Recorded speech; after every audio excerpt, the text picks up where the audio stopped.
Eu quero um ovo de chocolate, tá? Pode ser aquele bem assim, pode ser aquele bem baratinho, sabe? Qual que é o mais barato? Quanto é o mais barato? Ai, tá tudo isso? Então deixa quieto, não quero chocolate não. E aí pessoal, tudo bem com vocês? Estamos começando mais um quadro do Tá na Bíblia e no episódio de hoje nós vamos falar sobre a história da Páscoa. Antes de mais nada, você que está assistindo esse vídeo, eu queria perguntar para você, você sabe realmente o significado da Páscoa? O que é a Páscoa? Se você sabe o que é a Páscoa, eu tenho outra pergunta. Você tem valorizado a Páscoa? Porque a Páscoa em si não é coelhinho da Páscoa, não é ovos de chocolate, né? E eu não tô falando pra você que você não pode comprar ovo de chocolate, não, tá? Se você quiser comprar, você compra, você pode comprar. Quer dizer, se você tiver dinheiro, né? Porque... Rapaz! Mas o que eu queria dizer nesse vídeo é que isso são coisas que não são tão importantes para a Páscoa. Você não tem que dar um valor a essas coisas. O que você tem que dar valor realmente é a história que está por trás disso, dessa celebração. E nós vamos contar agora, primeiro, o começo, a origem da Páscoa, lá no Antigo Testamento. E nós depois vamos contar a história da Páscoa no Novo Testamento. Em Gênesis 15, versículo 13 e 14, Deus disse a Abraão que seus descendentes seriam estrangeiros em uma terra que não pertenceria a eles, e que durante 400 anos seriam escravizados. E se nós pularmos alguns capítulos, temos a história de José, bisneto de Abraão, que depois de ter sido vendido como escravo pelos irmãos, e depois de ter sido preso por um crime que não cometeu, Deus o honrou e o colocou em um lugar de destaque. Ele se tornou o governador do Egito. E com isso, seu pai e os seus irmãos e todo o povo de Israel passaram a habitar no Egito. E Faraó tinha um grande respeito por José. Mas depois de muito tempo, José veio a falecer. E muito tempo depois, surgiu um faraó que não tinha conhecimento de José. E então escravizou o povo de Israel. E foi então que depois de 400 anos, como Deus tinha falado a Abraão, que surgiu Moisés. Mas Moisés, depois de ter fugido do Egito, depois de ter crescido lá, né, toda aquela história, ele cresceu no Egito e depois fugiu. Deus deu uma ordem para ele, para que ele voltasse para o Egito e libertasse o povo de Israel. E aí então Moisés foi até Faraó e aí ele pediu para que Faraó libertasse o seu povo, e Faraó não queria, não deixava. Então surgiram todas as pragas, e foram pragas atrás de pragas, até que a última praga foi a definitiva.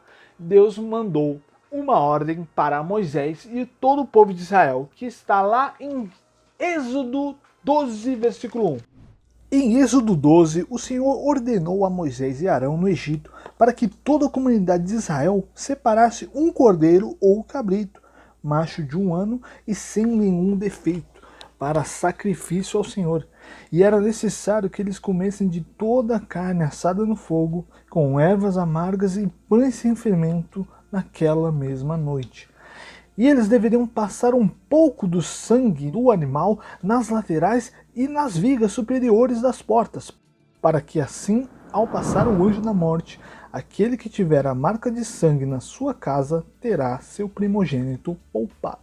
E assim que começou a Páscoa, essa é a primeira Páscoa. E aí você começa a entender melhor o que Deus estava querendo mostrar para nós, mostrar para o povo de Israel e mostrar para nós também. É que desde aquele tempo ele já estava mostrando que haveria um cordeiro, que o cordeiro sem mancha, limpo, iria morrer, iria sacrificar e com o seu sangue iria nos poupar da morte, iria nos poupar da condenação. E esse cordeiro nada mais é que o próprio Jesus, é claro. Eu já falei isso em vários outros vídeos. O Cordeiro de Deus que tira o pecado do mundo. E essa foi a primeira Páscoa. A libertação do povo do Egito veio por causa do sangue do Cordeiro que poupou dos primogênitos de Israel.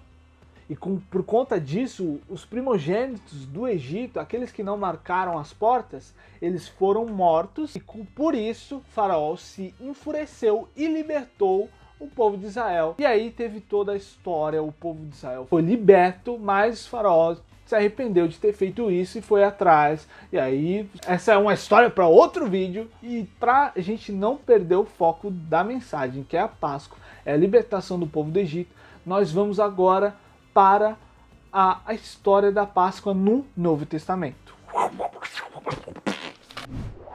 Olha só como foi importante a vinda do Messias, a chegada de Jesus à Terra. Porque antes de Jesus vir, o povo de Israel estava cerca de 400 anos sem ouvir a voz de Deus, que era a época entre Malaquias e Mateus. Deus não falou com o povo de Israel. Então, esse foi o silêncio de Deus. Deus não estava falando com o povo de Israel, porque o povo de Israel tinha virado as costas para Deus. Mas Deus, mesmo assim, ele enviou o seu Filho para que ele vivesse na terra, para que ele crescesse na terra, convivesse com a humanidade que estava escravizada no pecado. E essa importância que Jesus foi muito maior que Moisés, porque ele não só libertou o povo de Israel, mas ele libertou também o gentio, todos aqueles que crescem em seu nome, todos aqueles que crescem que ele é o Messias. O Messias significa o Salvador. Jesus veio para salvar a humanidade. E no Novo Testamento nós temos várias referências, principalmente em João, sobre a celebração da Páscoa. Um detalhe interessante é que na época de Jesus, o cordeiro era sacrificado no templo e o seu sangue era jogado no altar por um sacerdote. E apenas os judeus poderiam participar da festa da Páscoa. Os gentios e todos os outros povos não poderiam comemorar a Páscoa naquela época. E Jesus, como judeu, sempre participou da Páscoa com seus pais e depois também participou com seus discípulos. Mas nós temos aqui na Bíblia a última Páscoa, que é a Páscoa que eu vou focar agora, que é a Páscoa definitiva, que foi a Páscoa que mudou realmente a história da humanidade. E nós vamos agora para Lucas 22, lá no versículo 7, onde Jesus ordenou aos seus discípulos Pedro e João para que preparassem a Páscoa, porque era chegado o dia dos pães sem fermento, o dia da Páscoa, onde deveria ser sacrificado um cordeiro pascal. E aí, tendo tudo preparado, os apóstolos e Jesus foram até essa casa e sentaram à mesa. E aí Jesus disse o seguinte no versículo 15: Desejei ansiosamente comer essa Páscoa com vocês antes de sofrer, pois eu digo, não comerei dela novamente até que se cumpra no reino de Deus. Olha só, Jesus estava fazendo a sua última refeição, a sua última Páscoa com os discípulos aqui. Mas nessa última Páscoa estava nascendo a primeira ceia do Senhor. E a ceia do Senhor é muito importante. E foi um momento onde ele estava preparando seus discípulos para a sua morte, para o que estava por vir. E foi então que Jesus deu as instruções para os discípulos, para que eles comessem do pão, que representa o seu sofrimento, o seu corpo moído, e bebessem do cálice, que representa o seu sangue derramado naquela cruz. E logo depois de tomar o cálice, Jesus disse: Este cálice é a nova aliança no meu sangue, derramado em favor de vocês. E naquela mesma noite, Jesus falou que haveria alguém que o trairia e também alguém que o negaria 3 vezes. Ambos erraram e decepcionaram a Deus, mas apenas um obteve a redenção e o perdão dos seus pecados. E Jesus, depois que morreu, sofreu, ele não ficou morto. E durante todo esse tempo que Jesus sofreu, ele foi condenado, cuspiram na cara dele. Inclusive teve um momento que o povo tinha que escolher Barrabás ou Jesus. Um pecador dos piores, um cara que era assassino, entre Jesus, que não tinha feito mal nenhum a ninguém, não tinha feito nada de errado. E o povo escolheu Jesus, o povo que condenou Jesus à cruz. Mas Jesus, mesmo assim, ele manteve, ele não se preocupou, porque ele sabia o que ele estava fazendo, aquilo ali era a ordem de Deus, era a sua missão na terra, ele deveria passar por isso. Ele não perdeu a mente, ele não se revoltou com Deus, ele continuou obediente até o fim. Jesus veio à terra sabendo da sua missão, do começo ao fim, sabia que ele ia crescer, ia fazer milagres, ia viver, ia trazer ensinamentos, ia fazer a diferença na sociedade. Mas ele sabia também que haveria um momento que ele teria que morrer. Por mim e por você. E nós vamos agora em Isaías 53, onde tem uma profecia que fala sobre Jesus e fala sobre todo esse sacrifício, toda essa dor que Jesus sofreu. E ele explica muito bem, ele diz assim, no versículo 1, quem creu em nossa mensagem e a quem foi revelado o braço do Senhor? Ele cresceu diante dele como um broto tenro e como uma raiz saída de uma terra seca. Ele não tinha qualquer beleza ou majestade que nos atraísse. Nada havia em sua aparência para que o desejássemos. Foi desprezado e rejeitado pelos homens, um homem de dores e experimentado no sofrimento. Como alguém de quem os homens escondem o rosto, foi desprezado e nós não o tínhamos em estima. Certamente ele tomou sobre si as nossas enfermidades e sobre si levou as nossas doenças. Contudo, nós os consideramos castigado por Deus atingido e afligido. Mas ele foi transpassado por causa das nossas transgressões, foi esmagado por causa das nossas iniquidades. O castigo que nos trouxe a paz estava sobre ele, e pelas suas feridas fomos curados. Todos nós, tal qual ovelhas, nos desviamos. Cada um de nós se voltou para o seu próprio caminho. E o Senhor fez cair sobre ele a iniquidade de todos nós.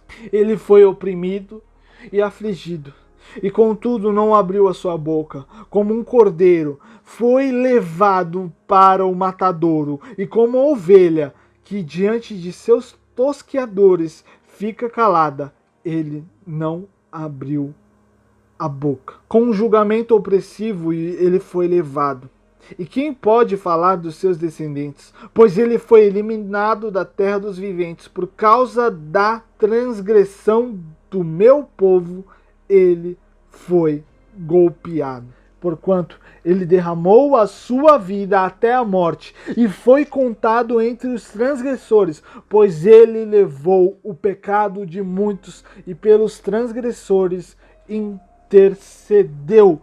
Aleluia, ele estava falando de Jesus, que ele sofreu a pior dor que um humano poderia sofrer. E não foi porque ele mereceu, porque ele não tinha culpa nenhuma, mas foi por causa dos nossos pecados, foi por causa de nós. Ele levou sobre si as nossas dores, ele carregou os nossos pecados.